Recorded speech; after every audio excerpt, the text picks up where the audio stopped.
Welcome back to my channel. My name is Nayri, also known as Wedding Fashion Expert. This week, we are talking about how to identify when you should not be buying a wedding dress. How do you know that it's not the right dress to purchase?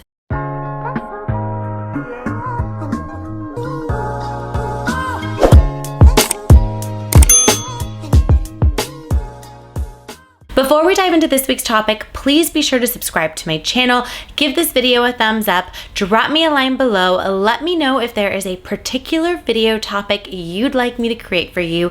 I am here for you, guiding you along the way, leading up to your special day.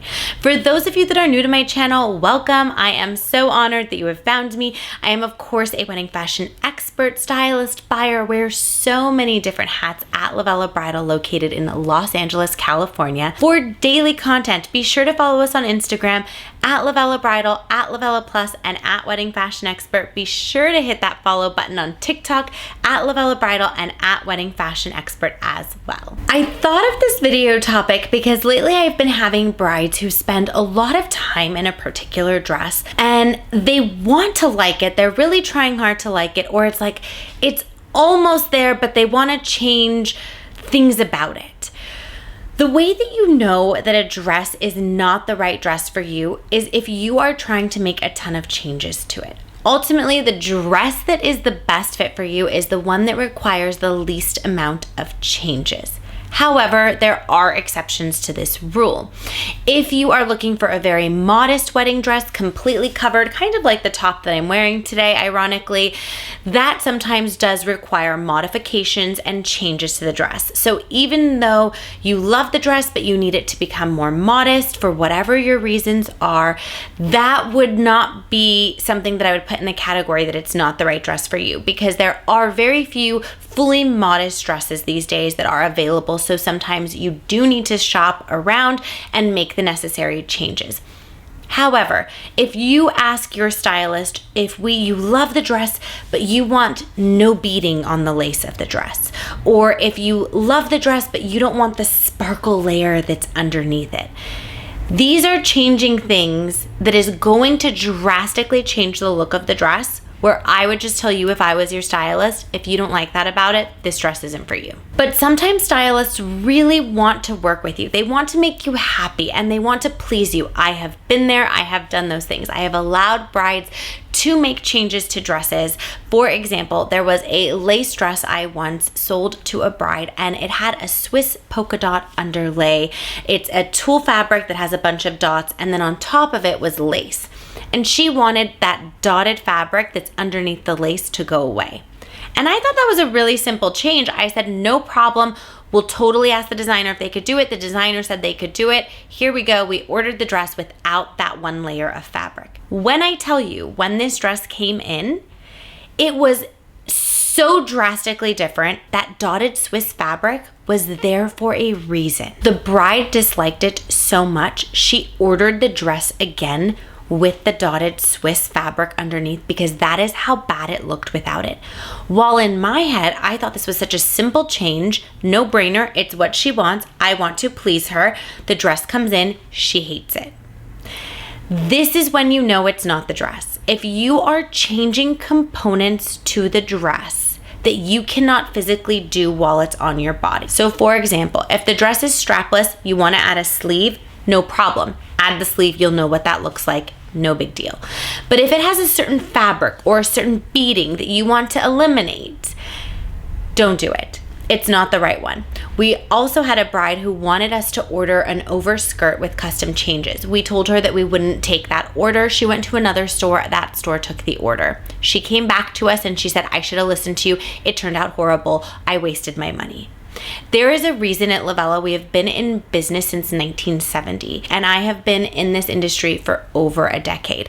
I have made mistakes, I have seen my mistakes, and most of the time it's been because that's what the brides wanted. I never suggested it, but they wanted it and I wanted to please them. And if the designer said yes, then it was a no-brainer. Then it's a win-win for everybody involved. The bride wants it, the designer can do it, and I'm happy to deliver whatever it is that makes my brides happy.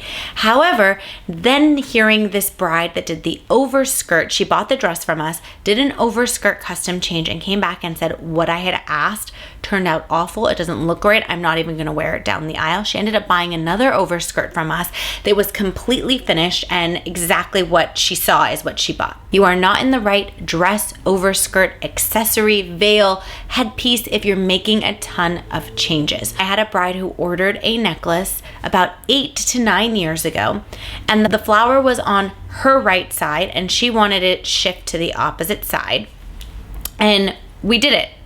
However, the flower never laid properly on the opposite side. It was designed for the side that it was on, and that's how it looked best. This bride wanted it switched. We accommodated her wishes, and it just didn't look right. So you are so much better off and safer with buying and loving what you see with very limited changes. However, like I mentioned in the beginning of the video, certain changes are required based on certain things that you're trying to accomplish that can't be done any other way.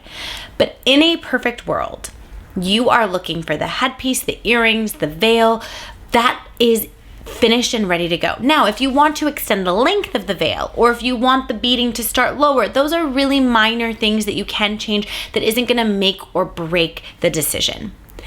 I just want you to keep in mind, because sometimes brides come in and they want to customize the world, and in the end, it doesn't go according to plan 9 out of 10 times that I've done it. A lot of designers and stores also push, you could customize this, you could do this, you'll be your own, you'll be unique, you'll be different. Ba, ba, ba, ba, ba, ba. No, don't do it. Trust me when I tell you, you're better off buying a dress that other brides have bought and accessorizing it differently. It is much smoother sailing. There is more of a chance of disappointment than joy when you're making custom changes in dresses.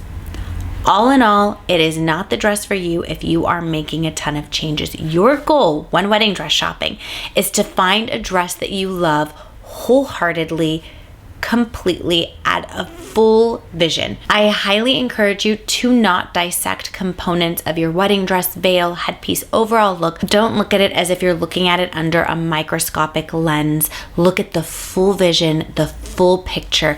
Every component that is there for a reason. The designer had a strategy behind it. The designers have made these dresses the way they feel they look best. That being said, I encourage you to not get creative. Find a dress that you love. Its overall vision for the whole thing, including your accessories and your dress. The least amount of changes you make, the more guarantee there is for you to be satisfied and happy and excited at the end, and less drama in terms of being disappointed or not being able to get it right. You want to make this as seamless as easy for you and for everybody else involved, so that we are all happy.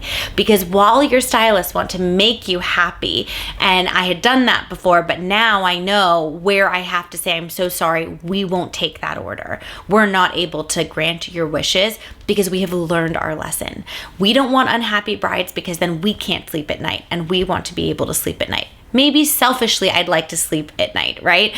But I want all of us to sleep at night beautifully, and I just want all of our brides happy, and this is what I've learned through my experiences, and I wanted to share that with you today. I hope that you found this video helpful. For more videos and tips like these, please be sure to tune in every Wednesday, 8 a.m. Pacific Standard Time, and I will see you in next week's video.